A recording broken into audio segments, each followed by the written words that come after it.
All right. So 3B and 3C explaining the state changes that matter undergoes, and 3 whether energy is being added or not. And look at number one, where the first direction actually begins for this part of the assessments, and use the following information to complete the table below. So you've given all these different states or phase changes that matter can undergo, or the most common phases of matter goes. You have deposition, condensation, freezing, boiling slash evaporation, melting, and sublimation. So here we got particles tightly packed, very well organized. That looks like it's solid. And here, the very far, looks the arrows show me they have a lot of energy, very random. So that's a gas. So here we're going from a solid to a gas, liquid to a gas, and liquid to a solid. These particles here are taking the shape of a container, which is characteristic of a liquid. So let's start with this one because I think that usually we're most familiar with this one in our day-to-day life. So if you get some water, which is a liquid, it'll take the shape of your beaker or your pot. You put it on the stove and you turn the heat on. What will happen is it will start going into gas form after a little while. Or what we'll do is it will boil. So this is boiling slash evaporation. And then if we notice, we said we're adding a little heat. So we're going from liquid, which where the particles are close, to gas where the particles are far. So in order for us to go from here to here, in order for our particles to look like this, from this we need to add heat in. Heat in. Heat will separate the particles. So what makes the particles of a substance different in solid, liquid, and gas slash in gas state slash phase is the amount of energy. If you have particles of a substance meaning the same substance, if you add a lot of heat to it, it's going to look like this, like a gas. If you remove heat, we're going back into a liquid. So here we need to add heat to go from liquid to gas. So we'll say endothermic.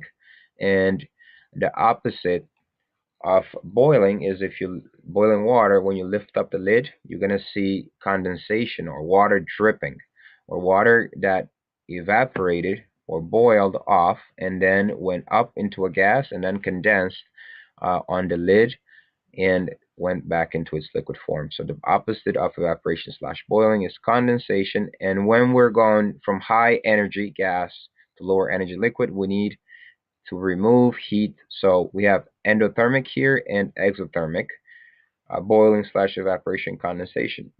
Next, if we get some water, we put it in the freezer. We know it's going to turn into ice. We'll call that freezing. So we froze, or our water or the water is in the freezer freezing.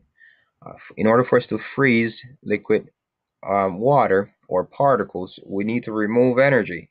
My liquid has too much energy. It's not going to look like a solid. So what I have to do in order for it to look like this, I got to remove energy. So then that's exothermic, exiting. So energy is being removed. And then as far as this state change or phase change goes for number two, we're going from solid to liquid. And if I have my solid, my ice, and I put it on top of a table, it's going to do what we call melting. So it's going to melt. So this state slash phase change is melting.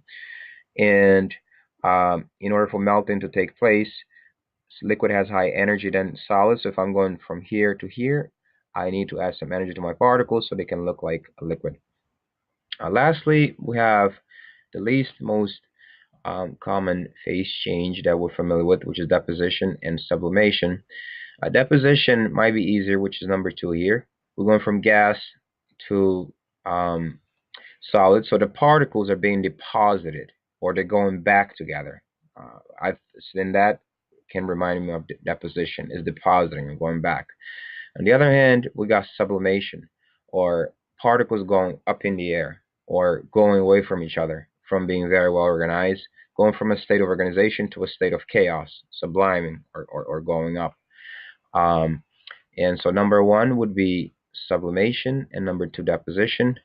Low energy to high energy, low energy to high energy. If I'm going to make my particles look like this from this, I need to add heat to them. So that's endothermic. And here, going backwards, it's going to be exothermic. And number 3, what's in the bubbles of boiling water? And why do the bubbles go up and not down? This again goes back to this table.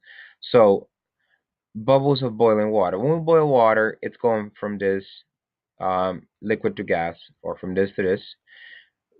It's still water. The particles are still looking green and green. It's just the amount of energy that's changing. So the reason why we're getting these bubbles is because as we start adding energy, the water molecules that are at the bottom, they get excess energy, so they start getting very excited, and they turn into a gas. So very excited, very high energy. They move in very randomly, very rapidly. Gas particles have um, low density or lower density than liquid. So water particles in the gas form will have less density than liquid. So the water um, particles in the gas, which will make that bubble with water shielding around the gas particles, will go up because the density is less. So what's in the bubbles of boiling water? Water particles in the gas phase, which have gained excess energy from the heat, from being very close to the bottom where the heat is, and they go up because they're less dense than the liquid.